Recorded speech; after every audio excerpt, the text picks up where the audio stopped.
Okay, so this is the kitchen with the drop ceiling. Some funky corners. It is in the widest part, just about 11 feet.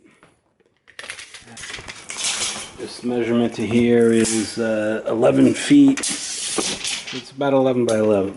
Just over 12 feet from the longest, from there to there. But it's pretty much smaller than that.